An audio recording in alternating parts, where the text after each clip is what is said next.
Bien, en fait, je vais vous parler de l'administration territoriale au sens large, l'administration territoriale de l'État, mais aussi l'administration décentralisée, et évoquer avec vous cette problématique des territoires dans l'optique qui est celle qu'on a demandé de traiter, à savoir le repli, l'ouverture et la recomposition de ces territoires. Alors tout d'abord, pourquoi réformer l'État territorial et les collectivités territoriales? Tout simplement, aujourd'hui, pour une raison budgétaire. Le budget de la France, c'est 380 milliards d'euros. Et sur ces 380 milliards d'euros, il y a à peu près 120 milliards de dettes, il y a 100 milliards de masse salariale et il y a 80 milliards, 90 milliards de dotations et de transferts aux collectivités territoriales. Donc on voit immédiatement que dans le budget de notre pays, le poids du passé, les pensions des fonctionnaires, le poids de la dette, est extrêmement fort et interpelle sur le présent et l'avenir, sur ce qu'on peut dégager comme capacité d'investissement, d'innovation, de recherche, sur les problèmes de santé, sur les problèmes d'éducation.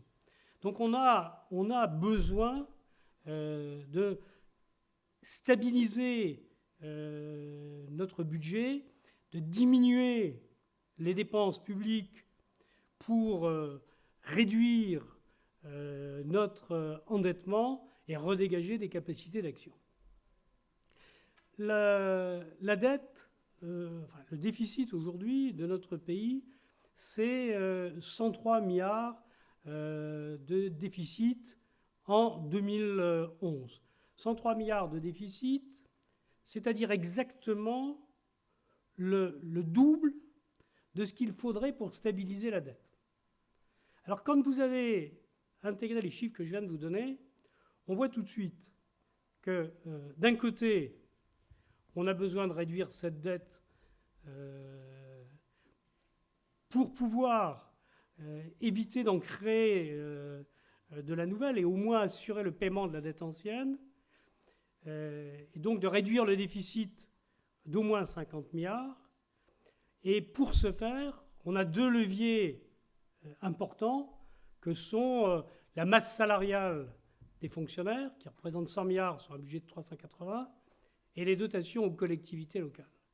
Et quand on sait que sur la masse salariale des fonctionnaires, 80% de ces fonctionnaires sont en territoire, et dont 50% à l'éducation nationale, on voit que les marges de manœuvre pour diminuer cette masse salariale vont se situer au niveau de l'administration territoriale et de l'éducation nationale, et de l'autre côté, une nécessité de stabiliser l'évolution des dépenses des collectivités locales. Et ça pose pleinement et complètement la problématique de la déconcentration, de l'organisation de l'administration territoriale de l'État et, d'autre part, de l'évolution de la décentralisation. On sait sur la dette ancienne qu'on a aujourd'hui 1,717 milliards de dettes, ce qui fait 62 000 euros par ménage, et que cette dette, au jour le jour, on est obligé de la négocier sur les marchés. Et c'est toute la problématique actuelle du gouvernement, c'est que cette négociation au jour le jour doit se faire dans un contexte où il est impératif que les taux ne s'envolent pas, dans une période où on n'a plus confiance dans les dettes souveraines et où la seule façon qu'on a de maîtriser l'évolution de ces taux, c'est d'avoir des perspectives de croissance croisées avec une certaine crédibilité dans les capacités qu'on a de maîtriser nos dépenses publiques. Il faut donc que l'on réduise nos dépenses publiques, qu'on conserve des marges de croissance et, si possible, qu'il ne nous arrive pas ce qui est arrivé en Italie, c'est-à-dire à un moment où l'Italie a pratiquement obtenu le petit équilibre, la réduction de ses déficits courants, elle est arrivée dans une situation telle que la perte de croissance qui était la sienne a fait exploser ses taux d'intérêt dans des conditions qui recréent du déficit. Voilà un petit peu le contexte général. Bien entendu, dans ce contexte, il faut savoir que cette stabilisation des dépenses publiques ne peut pas se faire uniquement sur le budget de l'État. Il faut que les collectivités territoriales suivent le mouvement, et les collectivités territoriales, les APUL, c'est de l'ordre de 233 milliards d'euros, à comparer aux 380 milliards de l'État, et les comptes sociaux, c'est de l'ordre de 330 milliards d'euros avec un déficit de l'ordre de 20 milliards. Donc l'effort doit nécessairement être celui de l'État, des collectivités locales et des comptes sociaux. Ce qui fait qu'on ne peut pas isoler la démarche, mais on est obligé de la globaliser. Alors dans ce contexte, il nous faut nécessairement des réformes structurelles importantes. C'était l'idée du non-remplacement d'un fonctionnaire sur deux partant à la retraite pour stabiliser la masse salariale. J'ai, au niveau de la Cour des comptes, eu en charge les réflexions sur cette stabilisation de la masse salariale, et nous sommes arrivés à la conclusion qu'il est impossible de stabiliser cette masse salariale si l'on ne supprime pas environ 30 000 emplois d'État par an. C'est totalement impossible de la maîtriser. Les pensions croissent de l'ordre de 4% par an de façon mécanique, et on a une évolution, j'allais dire, au fil de l'eau, qui débouche sur un accroissement de l'ordre d'1,2 milliard chaque année de cette masse salariale. Donc on est obligé d'utiliser soit la suppression d'effectifs, soit le gel pur et simple du point. Le gel du point de la fonction publique, des trois fonctions publiques, c'est 1,8 milliard à peu près par an, soit on est obligé de rallonger les durées d'ancienneté pour les avancements d'échelon, voire de geler pendant 1 année, 2 années ou 3 années, purement et simplement, ces avancements d'échelon, ça dégagerait de l'ordre d'1,2 milliard. Donc l'obligation dans laquelle on est placé de supprimer des emplois est totalement incontournable. Et c'est la raison pour laquelle, à partir du moment où il faut supprimer des emplois, on est nécessairement obligé de penser réforme de structure. Le gouvernement précédent avait utilisé une méthode qui avait ses preuves au Canada, qui était la révision des politiques publiques. Ça a été donc pour nous en France la révision générale des politiques publiques. Mais parallèlement, comme l'effort devait être partagé avec les collectivités territoriales, il fallait engager une réforme d'ampleur au niveau des collectivités territoriales, et ça a été la loi du 16 décembre 2010. Alors cette loi du 16 décembre 2010, en fait, elle repose sur une logique qui est la suivante. Sur le plan politique, on ne retient que ce qui fait débat, qui est le conseiller territorial dont vous avez parlé tout à l'heure. Mais en réalité, la problématique est plus large, et bien plus large que cela. On a d'un côté le couple commune-intercommunalité, et on a de l'autre côté le couple département-région. L'idée de la réforme des collectivités territoriales dans la loi de 2010, c'est de partir du principe que le couple commune-intercommunalité peut générer d'énormes économies à brève échéance si l'on arrive à parfaire l'intercommunalité, c'est-à-dire à élargir les communautés d'agglomération ou les communautés de communes existantes pour qu'elles correspondent à un périmètre qui soit plus cohérent, et notamment à supprimer dans les grandes agglomérations les petites communautés de communes qui ont été construites de façon défensive par rapport à la grande ville et de les intégrer dans un projet de territoire plus large. Et surtout, dans le cadre de cette intercommunalité, de mieux répartir les compétences de façon un peu exclusive, en faisant en sorte qu'une compétence soit entièrement à l'intercommunalité ou entièrement à la commune, et qu'il n'y ait pas redondance de moyens pour faire face à ces compétences. Je donne un exemple. Dans une communauté de communes, vous pouvez avoir des voiries d'intérêt communautaire et des voiries communales. Bon, la création de ces voiries intercommunautaires a amené la création de services techniques dans ces intercommunalités qui se sont additionnés aux services techniques existants dans les communes, ce qui explique que la forte progression de la fonction publique territoriale s'est faite principalement sur le niveau communal et intercommunal, alors qu'il y a eu d'importants transferts de compétences qui s'étaient faits sur le niveau départemental et régional. Donc l'idée, c'est d'un peu de clarifier cette répartition des compétences, d'élargir les périmètres pour rendre plus qualitative l'intercommunalité et surtout de supprimer le maximum de petits syndicats. Il faut savoir que ces syndicats, qui sont extrêmement nombreux sur notre territoire national, coûtent 20 milliards d'euros par an et que 50% de cette dépense correspond à des frais de fonctionnement. C'est dire que si on arrive à intégrer ces syndicats dans une intercommunalité de projets plus large, on mutualise ces frais de fonctionnement et on peut générer des économies très significatives et donc se positionner dans une logique qui consiste à ne pas remplacer, comme à l'État, un fonctionnaire sur 2 partant à la retraite, voire à requalifier les fonctionnaires qui restent et que l'on va recruter, les nouveaux fonctionnaires que l'on va recruter, puisqu'il y a des possibilités de requalification très sérieuses qui peuvent se faire dans ce contexte.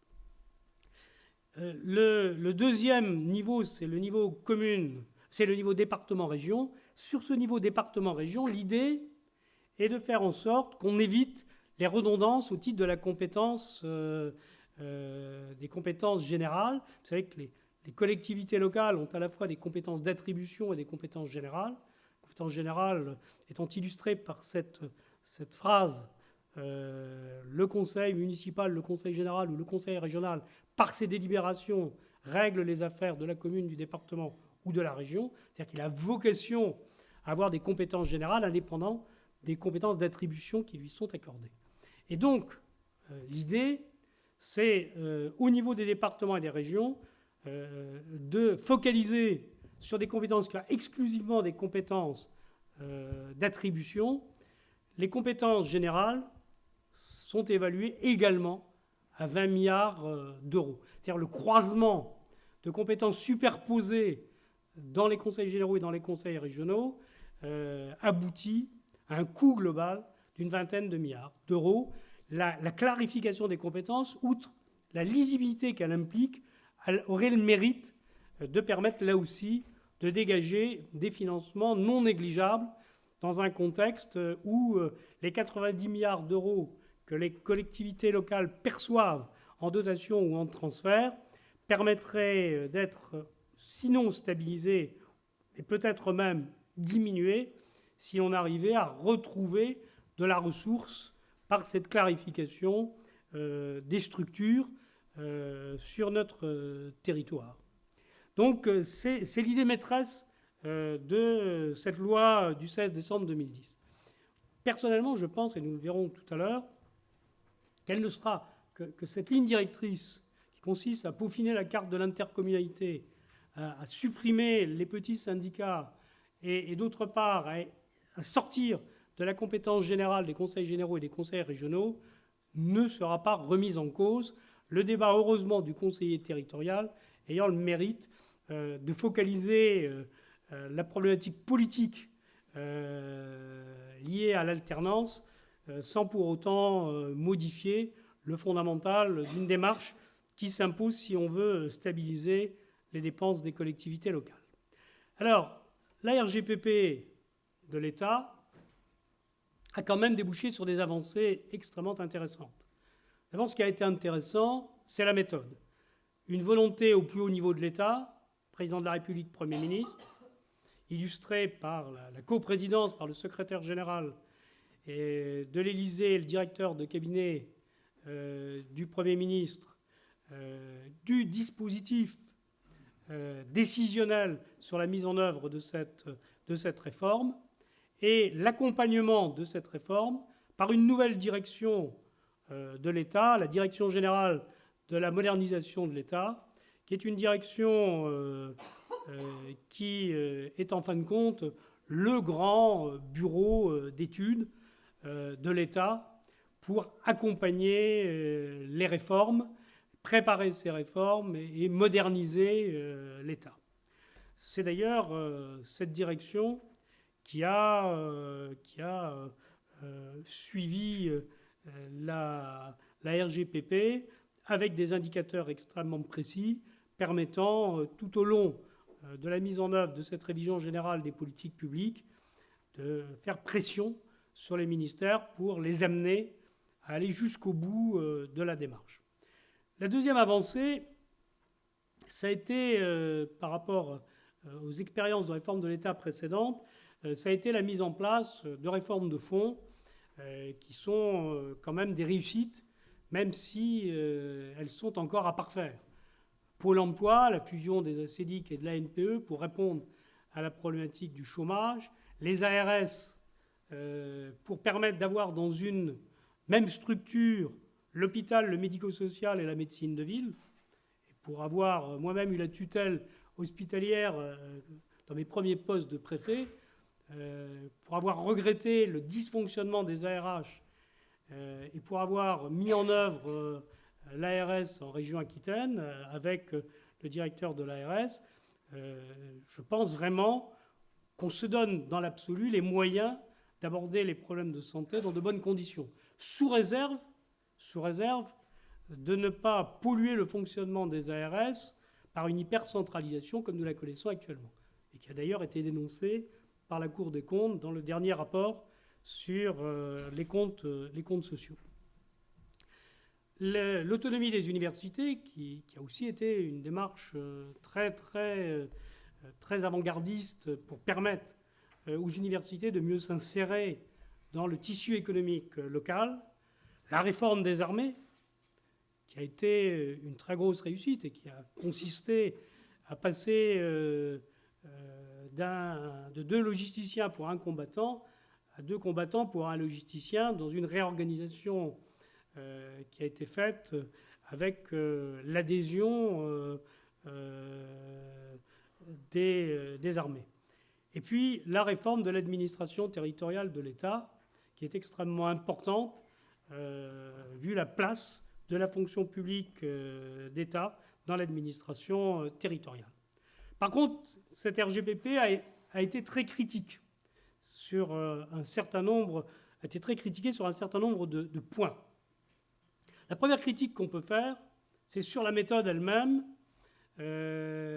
Autant j'ai dit tout à l'heure qu'il était intéressant d'avoir le couple d'une volonté puissante au plus haut niveau de l'État avec le suivi par une administration qui avait été constituée à cet effet, autant le croisement au sein du ministère des Finances, de la DGME, de la direction du budget et la direction générale de l'administration et de la fonction publique, dans un contexte où la direction générale de l'administration et de la fonction publique a été incapable de faire autre chose que du réglementaire. Elle n'a pas su faire l'accompagnement humain qu'imposait une réforme de cette ampleur. Et ça, c'est une très grosse critique que j'ai d'ailleurs faite dans un rapport sur l'audit de la DGME et de la DGAFP et de l'ADB. Il y a vraiment là eu une carence grave. Le réglementaire a à peu près bien suivi, mais par contre, l'accompagnement humain a été inexistant dans la mise en œuvre de la RGPP. La hiérarchie intermédiaire n'a pas été impliquée. Alors on sait toute l'importance que dans une armée, les sous-officiers peuvent avoir. Et là, il était fondamental de pouvoir s'appuyer sur une hiérarchie intermédiaire composée des sous-officiers et des officiers même, parce qu'une grande partie de l'encadrement, et notamment en territorial, était dans le vague le plus total par rapport aux intentions liées à la mise en œuvre de la réforme de leur propre ministère. Des arbitrages ont été très difficiles et dépendaient en fin de compte du poids d'un certain nombre de ministres. Il y en a un que je vais donner parce qu'il est l'illustration de ce qu'il ne faut pas faire. Ça a été le fait de rattacher le logement dans les territoires aux directions qui étaient issues de la fusion équipement, environnement et de rire, alors que le logement relevait par essence même de la cohésion sociale. Et ce n'est pas un problème, j'allais dire, d'insonorisation ou de normes par rapport aux économies d'énergie qui est le cœur du problème du logement en France. Aujourd'hui, le cœur de la problématique du logement et la difficulté d'accès au logement de catégories extrêmement défavorisées, la difficulté d'accès à l'accession à la propriété, ce sont des problématiques qui sont des problématiques de cohésion sociale qui, avec l'insertion par l'économique, doivent être traitées à ce niveau. Alors le poids de M. Borloo, quand il est passé de la cohésion sociale, où il avait le logement, au ministère de l'Environnement, a été tel qu'il a gardé le logement dans ce secteur en rendant vide de tout sens ce que pouvait être une direction régionale ou une direction départementale de la cohésion sociale. Les avancées sur les crédits, ce qu'on appelle les crédits d'intervention, c'est-à-dire sur les politiques ministérielles, ont été extrêmement faibles. Il y a eu un essai qui s'est fait à partir, je ne sais pas si vous l'avez vécu, on a voulu réfléchir sur la remise en cause de la carte de familles nombreuses sur la SNCF, qui a été une véritable catastrophe sur le plan politique. Et à partir de là, plus personne n'a osé bouger sur les crédits d'intervention. Donc en fin de compte, on a focalisé la RGPP sur le non-renouvellement d'un fonctionnaire sur deux, sans s'interroger sur la justification des différentes politiques existantes et leur intérêt par rapport à ce que devait être l'État. Et puis, il y a eu une concertation et une information très insuffisante des personnels et une confusion totale avec le non-remplacement d'un fonctionnaire sur deux partant à la retraite. Voilà pourquoi, aujourd'hui, la RGPP doit être abandonnée en tout état de cause, ne serait-ce que le terme RGPP, sans pour autant perdre les acquis et en s'interrogeant sur la façon dont on va continuer la démarche par rapport à la fois à la décentralisation et à la déconcentration.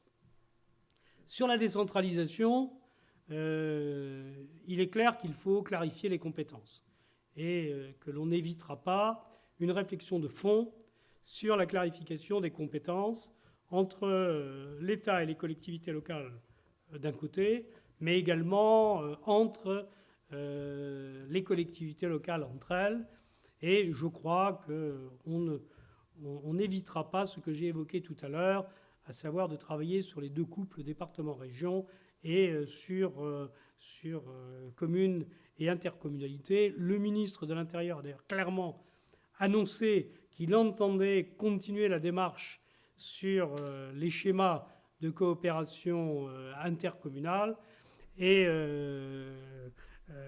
Madame Lebranchu a bien l'intention de s'attaquer à une troisième phase de décentralisation.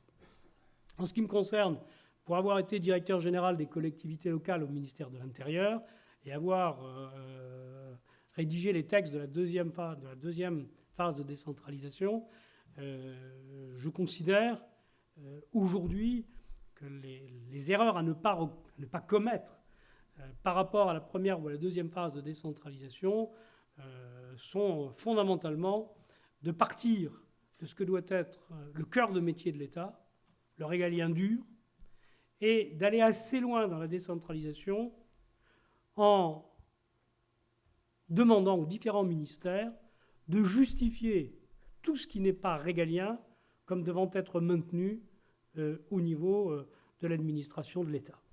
Je pense que ça nous permettrait d'être beaucoup plus clair en termes de lisibilité, de reconcentrer l'État sur son cœur de métier et peut-être d'aller plus loin dans une troisième phase de décentralisation. Alors qu'en ni dans la première ni dans la deuxième phase de décentralisation, on ne s'est interrogé sur ce que devait être l'État. Et donc on a décentralisé sans vraiment réfléchir à ce que devait être l'État. Et puis, si cette troisième phase est inévitable, on voit bien les champs qui peuvent être concernés, certainement l'intervention économique, vraisemblablement la culture. Ce ne serait pas incohérent de décentraliser purement et simplement les DRAC, en gardant uniquement au niveau de l'État les grands équipements culturels de niveau national, d'autant que le gros du financement de la culture en territoire est assuré par les collectivités locales. On pourrait aller plus loin en matière de logement. On voit bien les champs qui peuvent être traités par une troisième phase de décentralisation. Mais par contre, cela implique une réforme de la fiscalité locale. Une réforme de la fiscalité locale qui soit plus concentrée sur les compétences, le lien entre compétences et ressources. Donc une redistribution de cette fiscalité en fonction du lien ressources et compétences, et en faisant en sorte que plusieurs ressources quand même puissent bénéficier à une collectivité locale pour minimiser les risques qu'il y aurait de voir une ressource s'effondrer dans une conjoncture qui pourrait être défavorable à l'assiette de l'impôt concerné, mettant en difficulté la collectivité locale. Et dans ce contexte, par rapport à une problématique qui est la vôtre, on sent bien qu'au niveau des conseils généraux, il y a besoin de réfléchir sur des pistes de type 5e branche, sur la solidarité, parce que, à la différence de toutes les autres compétences des collectivités territoriales, on est là, dans cette solidarité, sur une problématique qu'il n'est pas possible de ne pas exercer. Vous voyez, quand on transfère les routes, un conseil général peut dire « je fais les routes ou je n'en fais plus ». Quand on transfère le RMI, un conseil général se retrouve devant une situation où il faut faire face au revenu minimum d'insertion en fonction d'une réalité économique et à partir d'une évolution qu'il ne maîtrise pas nécessairement. Donc réfléchir sur un dispositif de type 5e branche qui permet de dialoguer entre les collectivités locales et l'État sur ce que peut être une dépense et le financement de cette dépense pour faciliter après l'attribution de financements spécifiques. Je pense à des points de CSG qui là, pourraient être ciblés sur cette solidarité, ne serait pas quelque chose d'absurde dans ce contexte et faciliterait certainement la répartition des autres fiscalités sur le niveau communal et régional. Mais ce qui est encore de tout cela le plus important dans cette troisième phase de décentralisation, c'est de rétablir la confiance entre l'État et les collectivités locales et trouver des lieux de dialogue. Aujourd'hui, l'État se méfie des collectivités locales, et quelquefois à juste titre, car quand on suit un peu l'évolution de la décentralisation, on a certes eu des progrès importants en termes de qualité de service dans un certain nombre de domaines, mais on a eu également une explosion des coûts que l'État aurait mieux maîtrisé. Donc il y a derrière ces transferts possibles une méfiance de l'État vis-à-vis de l'évolution de la dépense locale et une méfiance de l'élu vis-à-vis de l'État par rapport à des transferts qui ne seraient pas financés. Donc il faut retrouver des lieux de dialogue dans un contexte constitutionnel où l'État a la maîtrise des ressources des collectivités locales. C'est lui qui attribue les dotations sur les critères qu'il fixe lui-même, et c'est lui qui fixe les règles de fiscalité locale. Mais les collectivités locales ont la libre administration de leurs dépenses au titre de l'autonomie locale, ce qui fait que si on veut pouvoir ajuster la dépense à la recette, il faut un lieu de dialogue qui s'établissent dans la confiance et qui permettent, dans ce cadre, de mieux caler ce que pourrait être l'évolution de la décentralisation. La réforme de l'État, elle, eh bien, elle va se poursuivre, évidemment.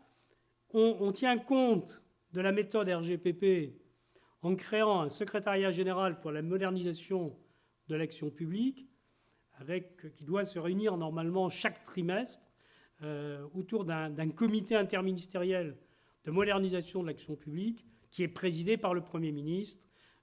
C'est les résultats de l'audit RGPP rendu le 26 septembre. Donc il y a une structure qui va suivre la réforme, qui est plus importante que la seule direction générale de la modernisation de l'État, et qui prend cette forme du secrétariat général pour la modernisation de l'action publique.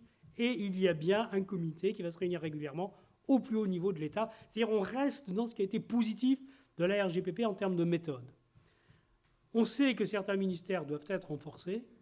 Je prends l'exemple de la justice, qui est un ministère qui est vraiment dans une situation budgétaire extrêmement inquiétante et qui doit être renforcé et qui ne peut pas participer à la réduction de la dépense publique, même s'il peut optimiser son fonctionnement pour réduire l'évolution de l'augmentation de ses crédits. On sait que sur l'éducation nationale, on sera obligé de mener une réflexion approfondie. Les emplois qui ont été promis par le président de la République, on verra comment ils seront mis en œuvre. On sait déjà qu'une partie de ces emplois peuvent parfaitement être créés par transformation de dépenses existantes en emplois permanents.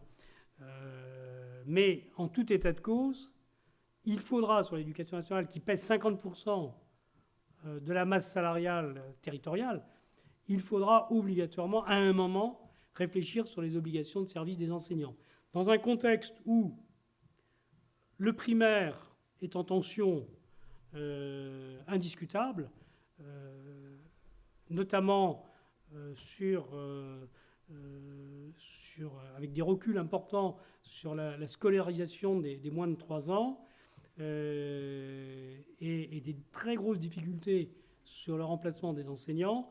Le secondaire est dans une situation plutôt pléthorique et il y a là des marges d'économie importantes qui pourraient être réalisées en optimisant les obligations de service des enseignants. Aujourd'hui, un enseignant a une obligation de service sur une classe entière, alors qu'on sait très bien qu'il faut travailler par petits modules, et on ne prend pas en compte des travaux qui sont des travaux d'accompagnement et qui sont pourtant nécessaires si l'on veut réussir l'évolution de la modernisation de notre dispositif éducatif. Donc ces obligations de service des enseignants permettraient de retrouver des potentialités de financement de l'éducation nationale et de réduction d'effectifs sur certains des secteurs de l'éducation nationale. L'enseignement supérieur, par contre, a toujours de gros besoins qui doivent être assumés. La stabilisation de la masse salariale supposera qu'on fasse un choix entre autour de 30 millions de suppressions de postes par an, comme il y a les augmentations, de 30 000 suppressions de postes par an, excusez-moi, ou bloquer le point de la fonction publique, ou rallonger les durées d'avancement et d'échelon, ou mixer ces mesures. Sur la réforme de l'administration territoriale de l'État, aujourd'hui, le mouvement est rigoureusement inverse de celui qui avait été engagé à l'époque par Rocard dans la charte de la déconcentration, qui a été la première grande réforme de l'administration territoriale, où l'administration de droit commun était le département. Nous sommes dans un contexte où le mouvement de régionalisation a été très fort. L'autorité du préfet de région sur les préfets de département dans la détermination des politiques de l'État est maintenant affirmée. La réorganisation des services de l'État autour des grandes directions régionales est indéniablement une réussite. Les ARS, j'en ai parlé, il faudra corriger la mise en œuvre du dispositif ARS pour donner de l'autonomie à la mise en place d'une politique régionale de santé qui puisse être génératrice d'économies budgétaires significatives. Les rectorats ont été très loin dans la déconcentration, ce qui a permis, dans les 3 dernières années, de faire d'importantes économies budgétaires, simplement en optimisant les moyens qui étaient mis à disposition des recteurs. Mais on est maintenant un peu à l'os de ce qu'il est possible de faire dans ce contexte, et il faudra nécessairement s'attaquer aux obligations de service des enseignants. Les directions régionales des finances publiques sont des directions qui se sont surtout focalisées sur le regroupement des impôts et du trésor, et il y a là du gras. C'est-à-dire on sent qu'il y a encore des grosses possibilités d'économie qui peuvent être mises en œuvre dans ces directions régionales. On est très loin de l'optimum qu'on peut espérer d'une organisation de ce type. Les directions régionales de l'environnement, de l'aménagement et du logement posent réellement le problème du positionnement du logement à l'État ou aux collectivités locales, et à l'État dans quelle optique cette problématique du logement doit être traitée. Moi, je considère, pour avoir géré avec beaucoup de difficultés cette problématique, que le logement est totalement indissociable de l'hébergement et que nous ne pouvons pas traiter l'hébergement et le logement séparément, et que pour traiter les deux, il faut vraiment le traiter plutôt dans une structure de cohésion sociale. Les directions de la cohésion sociale, si elles n'ont pas le logement, ont vraiment vocation à terme à disparaître. Je ne vois, si vous voulez, à partir du moment où la partie noble des DRAS est partie dans les ARS, où le logement n'est pas positionné dans ces directions, la jeunesse et les sports et ce qui peut rester de la politique d'action sociale ne justifie pas du tout la création d'une direction régionale. Ça pourrait parfaitement s'intégrer au sein d'un secrétariat général aux affaires régionales si on ne décide pas de passer une vitesse nouvelle sur la mise en place d'une politique de cohésion sociale sur notre territoire. Et les DRAC pourraient être décentralisés, comme je l'ai évoqué tout à l'heure, sur les directions régionales des affaires culturelles. Les directs posent toute la problématique du financement de l'économie par l'État. Les directs sont pour moi une réussite. C'est la fusion de l'emploi, du ministère du Travail et de l'économie, de tous les ministères, de tous les services du ministère de l'économie et des finances qui existent. Et c'est vraiment remettre l'emploi au service de l'économie. C'est pour moi, vous savez, dans une directe, il y a 3 pôles. Il y a 2 pôles très réglementaires, que sont la concurrence, la consommation et la répression des fraudes et l'inspection du travail. Et il y a un 3e pôle, qui est le pôle qui traite du développement économique et qui, là, fusionne 2 cultures qui sont tout à fait intéressantes, que sont celles de l'emploi, de la formation professionnelle et du développement économique. C'est un secteur, c'est un champ qui est très demandé par les régions. Le président de l'Association des régions de France, qui est M. Rousset, président de la région Aquitaine, est vraiment très concentré sur la récupération de l'ensemble de cette compétence de façon décentralisée. Moi, je suis très réservé sur une décentralisation de ce champ, dans la mesure où on ne peut pas mener une grande politique industrielle en France à partir d'un régionalisme. On l'a vu, je prends l'exemple de la région Aquitaine, où j'étais préfet de région. La région Aquitaine et la région Midi-Pyrénées sont 2 grandes régions aéronautiques. L'Aquitaine, très concentrée sur l'aéronautique militaire, Midi-Pyrénées sur l'aéronautique civile. Elles ont été incapables de se mettre d'accord sur la création d'un pôle aéronautique de dimension nationale. Donc, se priver de la possibilité pour l'État d'intervenir dans une politique industrielle de niveau national serait quand même une très grave erreur. L'État a ensuite la responsabilité de l'emploi aujourd'hui. Il doit l'assumer et il doit se donner les moyens d'assumer cette politique. D'abord, en faisant en sorte d'avoir un dispositif qui permette de ne pas perdre d'emplois, car avant de créer des emplois, il ne faut déjà pas en perdre. Deuxièmement, pour pouvoir accompagner le développement économique de façon correcte et pour faciliter la création d'entreprises. Donc ces directs, à mon avis, ont toute leur place dans le système et il pourrait être extrêmement dangereux de décentraliser cette partie. Les DRAF sont les directions régionales de l'agriculture, de l'alimentation et de la forêt et sont un beau modèle de réussite de mutualisation. On a donc là une organisation régionale qui est assez bien conçue, où les préfets de région ont été renforcés dans leur pouvoir, y compris dans la présidence des conseils de surveillance des ARS.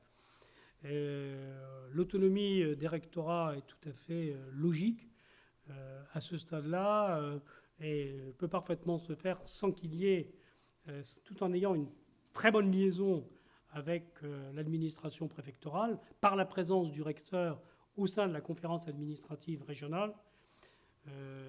Et la tradition de la DRFIP qui sert à la fois l'État et les collectivités locales dans un système où le comptable est indépendant de l'ordonnateur justifie pleinement également que cette direction ne soit pas placée sous l'autorité préfectorale. Au niveau départemental, on a le regroupement en 3 grandes directions. Les directions des territoires, qui sont la fusion équipement agriculture, les directions de la protection des populations, sur lesquelles il y aurait beaucoup à redire, parce que là, je pense que là aussi, on a loupé quelque chose dans la création de ces directions, et les directions de la cohésion sociale, qui suivront le sort nécessairement des directions régionales de la cohésion sociale et sur lesquelles il y a beaucoup d'interrogations. On sent bien d'ailleurs que sur la cohésion sociale, le bon niveau est le niveau départemental et pas le niveau régional. C'est un niveau qui impose la proximité et la liaison étroite avec les départements. Sur la protection des populations, là aussi, le poids de M. Borloo a fait que certains secteurs sont restés dans les directions des territoires. Le ministère de l'Équipement s'est bunkérisé et c'est dommage. Parce que la protection des populations, c'est évidemment le volet sanitaire des directions de la concurrence et de la consommation et des directions des services vétérinaires qui sont à l'intérieur de ces directions de la protection des populations. Mais c'est également, ça devrait être également tout ce qui est risque technologique et risque naturel qui devrait être situé à ce niveau-là pour créer un grand service qui puisse assurer la gestion de crise, l'anticipation et la préparation des crises, et qui soit placé auprès des préfets de département, dont c'est fondamentalement la vocation essentielle. Donc je ne pense pas que sur la REAT, on revienne beaucoup sur ce qui a été fait. Je crois que le mouvement de régionalisation ne fera que se renforcer. Je pense que les seules directions qui ont vraiment des interrogations devant elles sont les directions de la cohésion sociale et les DRAC. L'une parce que leur existence même interpelle, et l'autre parce qu'elle pourrait être dans le champ décentralisé. Il y a la problématique très particulière des directs et de l'intervention économique dans une 3e phase de décentralisation. Et le niveau départemental est un niveau qui va indéniablement souffrir par rapport au niveau régional. Plus on devra rendre d'emplois, plus on aura tendance à concentrer ces emplois sur le niveau régional. Or, on a besoin d'une administration territoriale d'État de proximité. On a besoin d'une administration territoriale d'État de proximité. Surtout si un certain nombre d'administrations se retirent de la proximité. Je pense aux subdivisions de l'équipement, je pense aux trésoreries, je pense aux gendarmeries, etc. On a besoin de conserver malgré tout une administration de proximité. Et c'est toute la problématique de l'avenir des sous-préfectures qui pourraient être des lieux de regroupement de ces administrations de proximité et de mutualisation, tout en faisant disparaître un certain nombre de préfectures qui sont à proximité des chefs-lieux de département, généralement en milieu urbain et dont on peut s'interroger sur leur utilité par rapport à la préfecture elle-même. Voilà ce que je voulais dire un petit peu dans cette présentation un peu rapide. J'ai parfaitement conscience d'avoir été peut-être un peu dense dans la présentation de l'exposé, et je suis à votre disposition pour une quinzaine de minutes de questions afin de vous permettre de déjeuner à 13h, ce qui reste raisonnable.